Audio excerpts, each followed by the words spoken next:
ప్రభుత్వానికి హైడ్రా విషయంలోనే కానీ చెరువులను సంరక్షించాలనే విషయంలో స్పష్టత లేదు అని చెప్పడానికి ఒక ఉదాహరణ చెప్తాను.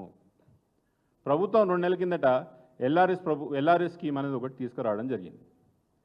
ఈ ల్యాండ్ రెగ్యులరైజేషన్ స్కీమ్లో మా జిల్లా రంగారెడ్డి జిల్లాలో, పాత రంగారెడ్డి జిల్లాలో ఎన్నో కాలనీలు ఆ రోజు గ్రామ పంచాయతీ పర్మిషన్లతో లేఅవుట్ వేయడం జరిగింది.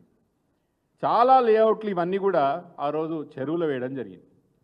ఈరోజు ఆ చెరువులో వేసిన లేఅవుట్లకు కూడా ఎల్ఆర్ఎస్ అప్లికేషన్లు తీసుకొని రెగ్యులరైజ్ చేస్తున్నది ప్రభుత్వం ఈ రోజుకి టు డేట్. ఉదాహరణకు రామంతపూర్ చెరువు అయితే ఉన్నదో ఈ రోజుకి కూడా ఎల్ఆర్ఎస్ అప్లికేషన్లు తీసుకొని డబ్బులు తీసుకొని ప్రాసెస్ చేస్తున్నారు.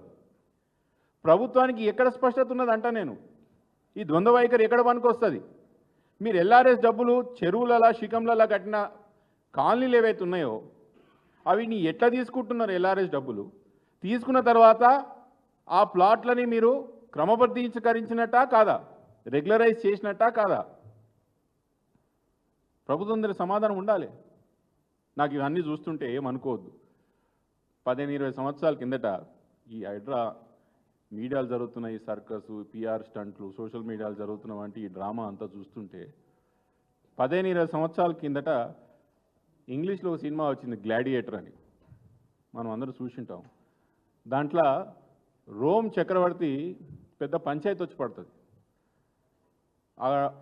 ఆ యొక్క సినిమాలో ఆ సంఘటనలో ఏం జరుగుతుందంటే చక్రవర్తి దగ్గర పోయి మన దేశంలో పరిస్థితులు ఏం బాలేవు, ఆకలి చావులు ఉన్నాయి, యుద్ధానికి పక్కల దేశం మీదకి వస్తున్నది, మన దేశంలో రోగంతో చాలామంది లక్షలాది మంది చనిపోతున్నారు, మనం ఏదో ఒకటి చేయాలి, మనము దీన్ని ఏదో విధంగా దీన్ని మీరు రాజు కదా, సామ్రాట్లు కదా, మీరు ఏదో విధంగా దీన్ని కాపాడాల రాజ్యం అన్నప్పుడు ఆ రోజున రోమ్ చక్రవర్తి ఒక మంచి సలహా ఇస్తాడంట.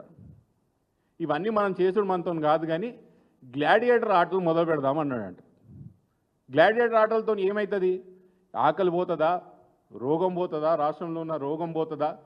యుద్ధం ప్రకటించినటువంటి రాజులు వెనక తిరిగిపోతారంటే అది ఏంది పోరు. కానీ గ్లాడియేటర్ ఆటల ద్వారా ప్రజల యొక్క దృష్టి సంపూర్ణంగా దిక్కు తీసుకుపోదాం.